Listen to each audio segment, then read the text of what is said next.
История на бумаге. В столице республики прошла презентация книги «Говорит и показывает Кызыл».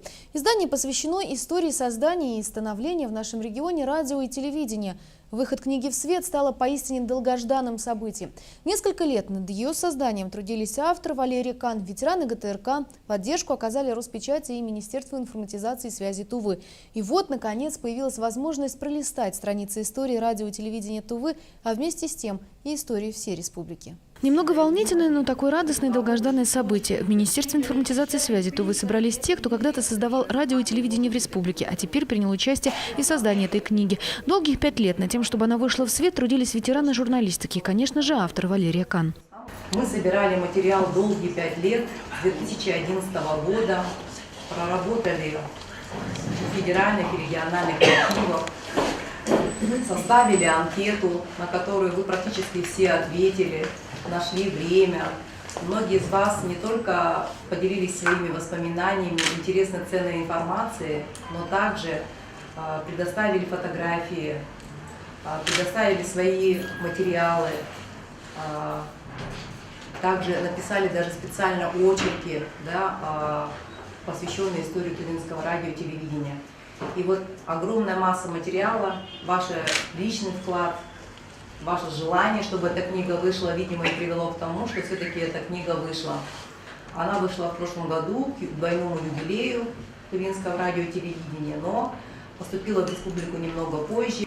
Мы подавали дважды заявку на грант, и вот, видимо, учитывая, что у нас год был юбилейный, нашу вот книгу поддержала Роспечать, это Министерство информатизации и связи Российской Федерации, и в рамках программы, федеральной целевой программы «Культура России» были выделены средства, да, для издания этой книги. Книга «Говорит и показывает Кызыл» посвящена людям и истории. В далекие 30-е годы появление первых радиоточек в Туве буквально перевернуло культурную и просветительскую жизнь. Новый виток развития республика получила в 1966 году, когда началось вещание тувинского телевидения. Как отметил министр информатизации и связи Тувы Рустам Грицук, книга не просто освещает хронологию событий, а нечто большее. Там скромно, наверное, автор написала в предисловии, в аннотации, что это летопись. Я бы не сказал, что это летопись. Это не просто летопись, не просто хронология. Это на самом деле полноценное историческое такое одухотворенное издание, потому что там не просто хронология, не просто события, да, династии, люди.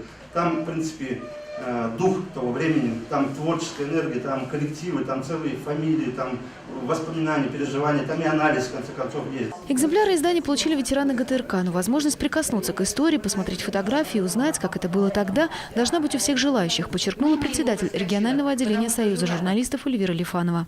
В этом году Союзом журналистов Тувы Надеждой Мухрабековной на 4-м этаже была создана полиэтническая общественная библиотека Союза журналистов. Вот ее хранителем и составителем стала Надежда Мухрабековна Антуфьева. И вот сегодня, когда мы говорим про эту книгу, она уже библиографическая редкость. Сейчас вы сказали о том, что эта книга важна для будущих поколений. Да, безусловно, она важна. Но где ее сейчас найти? Поэтому я предлагаю вам, как ветеранам, как вершителям этой истории тувинского телевидения и радио, каждому подписаться в этой книге и торжественно передать ее хранителю нашей библиотеки в Союз журналистов Тувы. Презентацию книги отметили чаепитием, но, как призналась нам автор Валерий Кан, это издание не последнее. В планах написать еще одну книгу, ведь многое не охвачено. Анастасия Маслова, Чинчиса Буга, Буян Аюн, телекомпания «Новый век».